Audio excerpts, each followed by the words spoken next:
In any journey we go through in life, in order to get past something, you've got to see beyond what you see in front of you.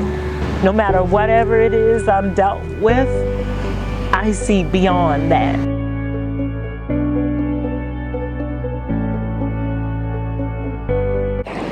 I am a 51-year-old, honored to say, mother of 2 and 4 amazing children. I was ready for a different chapter of my life. My husband died 7 years ago, and I was ready for a new start, a new beginning, and I was looking forward to it. There was times in my life that I look back and I'll say, as they say, when you look back over your life, there are things that you wish you could change. There were things that were inconsistent, and inconsistency was a deep part of my past. And in my adult years, I've always felt like I needed to, and I desired to complete something for me, not for anybody else. So I get here 3 years ago, and I'm excited for the move.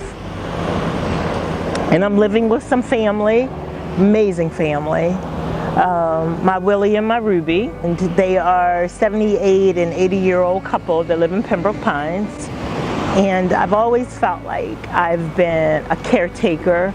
My cousin Willie was going through prostate cancer, and his wife was tired, and she was at her wit's end with him, because at that time he wasn't willing to do anything about the prostate cancer as it related to treatment, and she wanted some help, and she felt like perhaps I could help to guide him and walk with him to do something different, because he was in a lot of pain.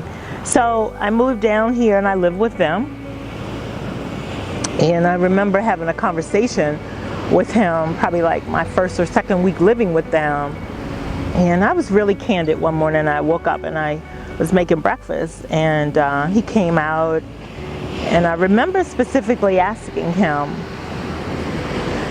okay, so do you have your papers in order? And he looked at me like he wanted to kill me.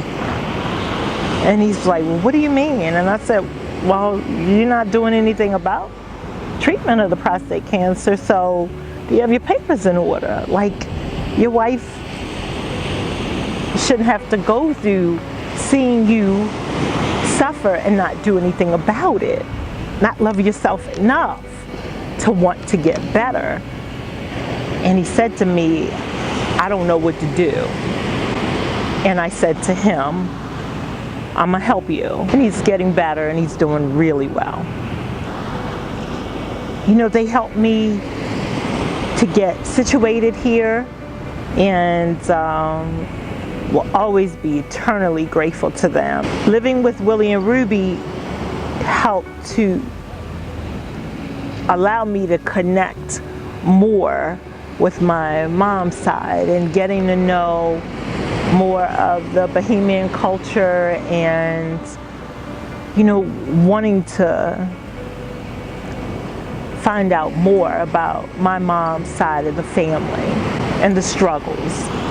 And everybody has a lot of darkness in their family, and I'm not trying to put on this interview to dig deep into that, but a lot of dark paths,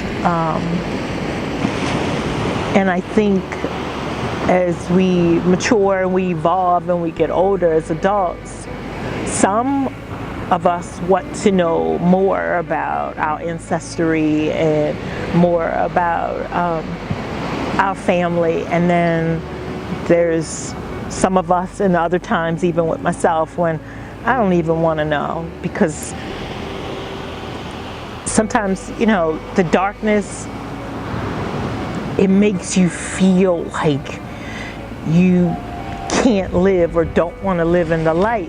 And life for me right now is just, it is simply about living in this beautiful moment that I have, in which I, at 51 years old, I don't take for granted.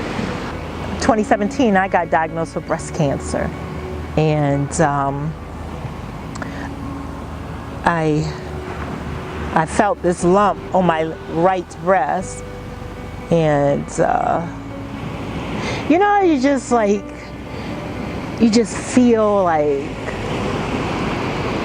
first off, I knew this wasn't supposed to be there, but I just felt like it was darkness. And I went in it like, okay, this is what I got, and I'm gonna live beyond this. And I just felt like, as many times in my life, I've had no choice, but this is the hand I'm dealt with. This is what I'm gonna do. We're gonna deal with it, and we're gonna move on. But one of the hardest things for me being diagnosed with breast cancer was telling my kids, number one,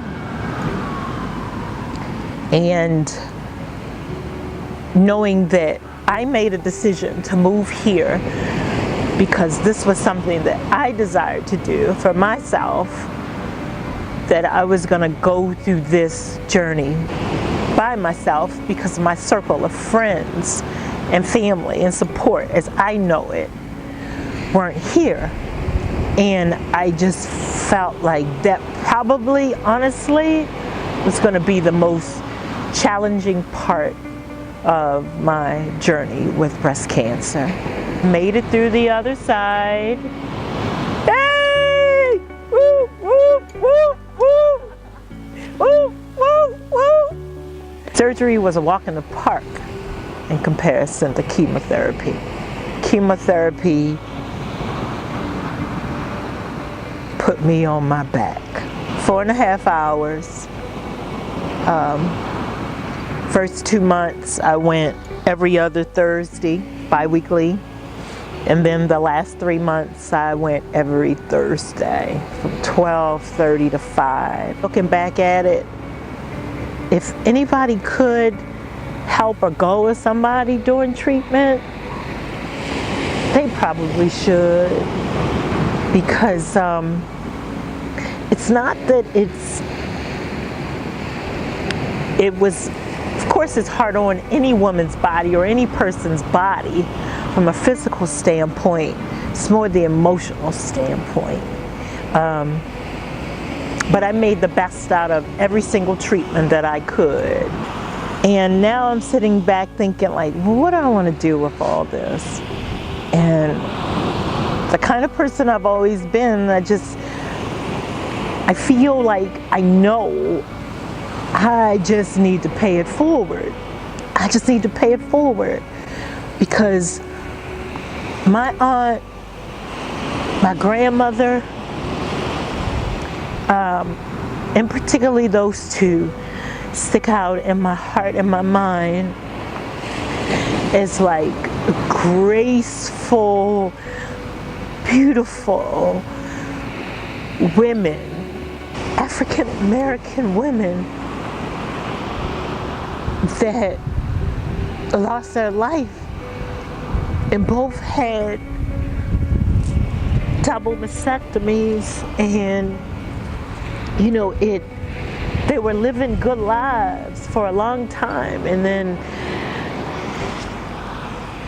you know, the breast cancer metastasized somewhere else. I'm here on the other side,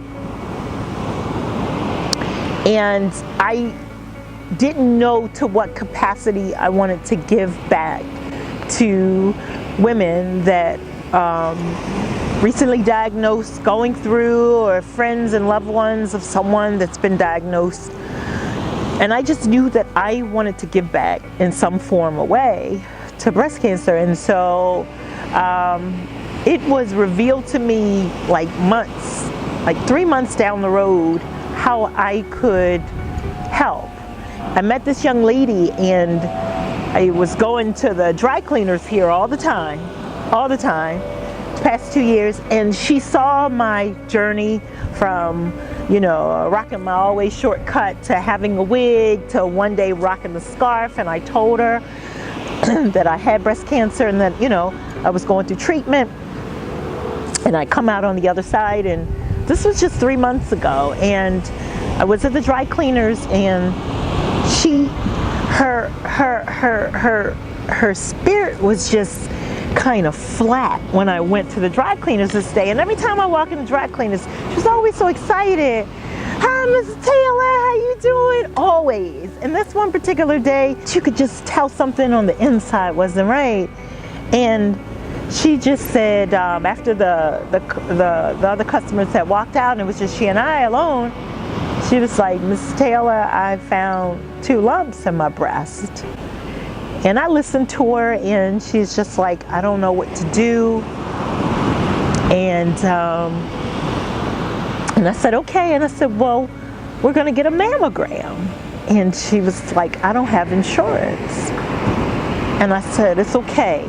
I'm going to get one for you. I'm going to get a mammogram for you.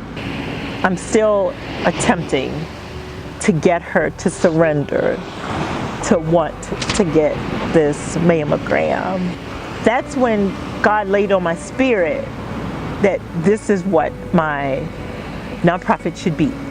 So I formed Artful Angels, and in particular, my nonprofit is to provide funding, sponsor mammograms for the uninsured, undeserved, and here in South Florida. In any journey we go through in life, in order to get past something, you've got to see beyond what you see in front of you. No matter whatever it is I'm dealt with, I see beyond that. And I guess this beautiful backdrop that I have, there's so much beyond this water that we see right here in beautiful Fort Lauderdale, South Florida. I'm excited for the work that is going to come before me and the lives, most importantly, for the lives that I know that I am going to be able to reach out and touch, and yet, most importantly, let somebody know that they are not walking this journey by themselves. I want to be walking side by side with them.